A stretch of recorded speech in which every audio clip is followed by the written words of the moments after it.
Hello back benchers, welcome to my YouTube channel back bencher Pathshala. आज हम अपनी EVS की सीरीज में अभी तक हमने जो भी टॉपिक कवर किए थे, जैसे कि environment, ecology, food chain, food web and ecological pyramid, उससे रिलेटेड जो पिछले प्रीवियस ईयर में जो टेट के एग्ज़ाम में या विभिन्न जो कॉम्पिटिटिव एग्ज़ाम हैं उनमें जो क्वेश्चंस आए हुए हैं वो आज हम प्रैक्टिस करेंगे। तो आज जो क्वेश्चंस हैं वो आपको स्क्रीन पे डिस्प्ले हो रहे हैं और मैं आपको उनको एक्सप्लेन करती जाऊंगी वन बाय वन करके। तो देखिए, आज का हमारा पहला जो क्वेश्चन है वो ये है कि घास स्थलीय तथा वन पारितंत्र में जो जीव भार का पिरामिड होता है वो कैसा बनता है। तो देखिए, जब हमने इकोलॉजिकल पिरामिड पढ़े थे तब हमने जो जीव भार का पिरामिड पढ़ा था उसमें मैंने आपको बताया था कि जो पिरामिड होते हैं वो दो तरह से बनते हैं, एक सीधा और एक उल्टा। तो देखिए, जीव भार का अगर पिरामिड वन पारितंत्र में या घास पारितंत्र में बात करते हैं तो जो उपभोक्ता जो उत्पादक होते हैं उनका जो वेट होगा वो सबसे ज़्यादा होगा, और जो कंज्यूमर होंगे वो जो आगे बढ़ते जैसे जैसे आप ऊपर बढ़ते जाएंगे, ऊपर जाते जाते आपके कंज्यूमर्स का जो वेट होगा वो कम होता चला जाएगा। तो इस तरह से आपका ये जो वन पारितंत्र है या घास पारितंत्र है उसमें जो आपका जो पिरामिड बनेगा वो हमेशा कैसा बनेगा, सीधा बनेगा। आपको चार ऑप्शन दिए हुए हैं क्वेश्चन में कि सीधा बनेगा, ए सीधा, बी उल्टा बनेगा, या सीधा और उल्टा दोनों तरह से बनेगा, या इनमें से कोई नहीं। तो आपका जो जीव भार का पिरामिड है इसमें हमेशा सीधा बनेगा।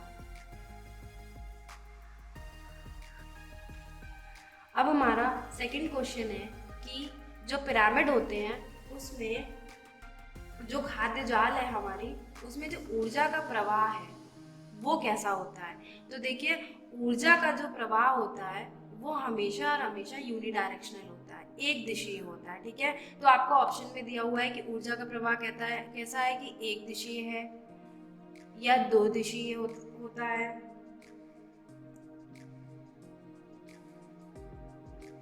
ठीक है, तो आपको इसी तरीके से थर्ड ऑप्शन दिया हुआ है चतुर्दिशीय,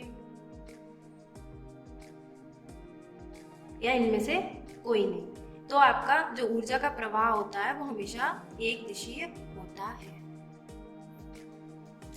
अब हमारा जो थर्ड क्वेश्चन है वो ये है कि सर्वप्रथम पारिस्थितिक स्तूप जो है उनकी परिकल्पना किसने दी थी। तो जब मैंने आपको पारिस्थितिक जो हमारे इकोलॉजिकल पिरामिड थे तो उसमें मैंने आपको पढ़ाया था कि पारिस्थितिक स्तूप जो थे वो चार्ल्स एल्टन ने दिए थे। ठीक है, तो आपको एग्जाम में चार्ल्स एल्टन या सिर्फ एल्टन मिलेगा। तो आपको अगर पूछा जाए कि इकोलॉजिकल पिरामिड किसने दिए थे तो चार्ल्स एल्टन ने दिए थे। अब हमारा जो फोर्थ क्वेश्चन है वो ये है कि खाद्य श्रृंखला के आधार पर जीवधारी होते हैं। तो देखिए, किसी भी खाद्य श्रृंखला, चाहे आप वन पारिस्थितिकी में चले जाएं या घास पारितंत्र में चले जाएं, तो उसके आधार पर या तालाब में या समुद्र किसी भी पारितंत्र की बात कर लें तो उसके आधार पर हमेशा उत्पादक रहते हैं, हमेशा प्रोड्यूसर रहते हैं। ठीक है, अब हमारा नेक्स्ट क्वेश्चन है कि 10% का नियम किसने दिया था। अब आपको स्क्रीन पे उसके चार ऑप्शन दिख रहे हैं। तो इसका जो राइट आंसर है कि इसको लिंडे मान ने दिया था। ठीक है, 10% का नियम मैंने आपको एक्सप्लेन किया है वीडियोस में। अगर आपने नहीं देखा है वो वीडियो तो आप देख सकते हैं उसको प्लेलिस्ट से। अब देखिए, हमारा नेक्स्ट क्वेश्चन है कि पारितंत्र में ऊर्जा का प्राथमिक स्रोत क्या है। तो देखिए, किसी भी प्रकार की ऊर्जा है वो हमको सूर्य से ही मिल रही है, क्योंकि पेड़ जो है, जो प्राइमरी प्रोड्यूसर है हमारे, वो जो अपना खाना बना रहे हैं वो फोटोसिंथेसिस की प्रोसेस तभी करते हैं जबकि सूर्य की उपस्थिति होती है। तो हमारी जो ऊर्जा संपूर्ण पृथ्वी पे हमारी ऊर्जा का जो मेन सोर्स है वो सूर्य है। ये क्वेश्चन कई बार एग्जाम्स में पूछा गया है और यूपी टेट में खास तौर पे। अब हमारा नेक्स्ट क्वेश्चन है कि किसी पारितंत्र में होते हैं। अब देखिए, मैंने आपको बताया था कि कोई भी पारितंत्र जो होता है वो दो घटकों से मिलकर के बना होता है, एक जैविक और एक अजैविक। अब देखिए आपको डिस्प्ले पे दिख रहा होगा कि ऑप्शन इस तरह से दिए हैं, उत्पादक, उपभोक्ता तथा अपघटक। बी में आपको दिया हुआ है कि उत्पादक शाकाहारी, मांसाहारी तथा अपघटक। सी में आपको दिया है पौधे तथा जंतु, और डी में आपको दिया हुआ है जैविक और अजैविक। तो ऊपर के जो तीनों ऑप्शन है उसमें आप देख रहे हैं कि बाकी सारे ऑप्शनों में आपको जैविक घटक ही दिखाई दे रहे हैं, ठीक है। लेकिन हमारा जो पारितंत्र है वो जैविक और अजैविक दोनों घटकों से मिलकर के बना हुआ है, इसलिए इसका आंसर डी ठीक होगा। हमारा नेक्स्ट क्वेश्चन है कि निम्नलिखित में से कौन सा पारितंत्र प्राकृतिक है। तो देखिए पारितंत्र जो है दो तरीके के होते हैं, एक होता है प्राकृतिक और दूसरा है कृत्रिम। अब आपको ऑप्शन में देखिए जो ऑप्शन दिए हुए हैं उसमें दिया हुआ है गेहूं का खेत। तो देखिए गेहूं का खेत या धान का खेत, ये सारे जो होते हैं कृत्रिम पारितंत्र होते हैं, इसको मनुष्य क्रिएट करता है, ठीक है। नेक्स्ट है आम का बाग। देखिए आम का बाग जो है वो भी हमारा कृत्रिम पारितंत्र के अंतर्गत आता है। या धान स्थल, आपको घास का स्थल। अगला देखिए आपको डी दिया हुआ है एक्वेरियम। तो एक्वेरियम भी जो है जो हमारा वो कृत्रिम पारितंत्र है, पर जो घास स्थल है वो हमारा प्राकृतिक पारितंत्र होता है, ठीक है। तो ध्यान रखिएगा जो प्रकृति ने हमें दिए हैं वो, जैसे वन दिया हुआ है, समुद्र दिया हुआ है, ये सारे प्राकृतिक में आते हैं। गेहूं का खेत, आम का बाग या बगीचा, ये सारे कृत्रिम पारितंत्र होते हैं। नेक्स्ट क्वेश्चन है, देखिए नेक्स्ट क्वेश्चन है हमारा कि इकोलॉजी शब्द किसने दिया है।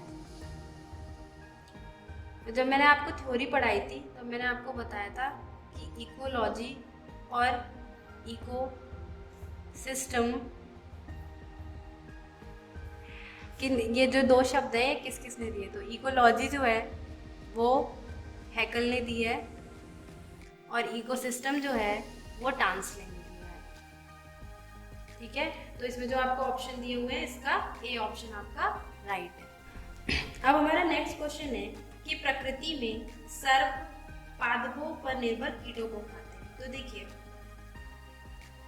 अगर हम इसका पिरामिड बनाते हैं तो देखिए ये कह रहे हैं कि सर्प किसको खा रहे हैं, जो पादपों पर निर्भर जो कीट है। तो पादप आएंगे सबसे पहले, फिर आएंगे कीट, ठीक है, फिर आएगा हमारा सांप, ठीक। तो यहाँ पे क्या आ गए, पेड़, फिर आ गए कीड़े, फिर आया सांप, और नेक्स्ट लाइन में लिखा है यदि मोर सर्प को खाता है तो मोर होगा। तो देखिए पेड़ को खा रहे हैं कीट, कीट को खा रहा है कि पेड़, कीड़े जो है वो पेड़ को खा रहे हैं, और सांप जो है वो कीड़ों को खा रहा है, और सांप को कौन खा रहा है, मोर। तो इस क्वेश्चन में मोर के लिए पूछा गया कि मोर क्या होगा, और हमें ऑप्शन दिए गए हैं कि मोर क्या है, प्राथमिक उपभोक्ता है, प्राथमिक अपघटक है, पादपों का अंतिम अपघटक है, या खाद्य स्तूप का शीर्ष उपभोक्ता है। तो देखिए ये जो है, ये जो हमारा पिरामिड बना हुआ है, जो मोर है वो खाद्य स्तूप का जो है शीर्ष उपभोक्ता है, सबसे टॉप पर है। तो इसका ऑप्शन डी ठीक होगा। तो ये आज के हमारे 10 मोस्ट इम्पॉर्टेंट क्वेश्चंस थे, और डिस्क्रिप्शन में आपको इसकी PDF मिल जाएगी।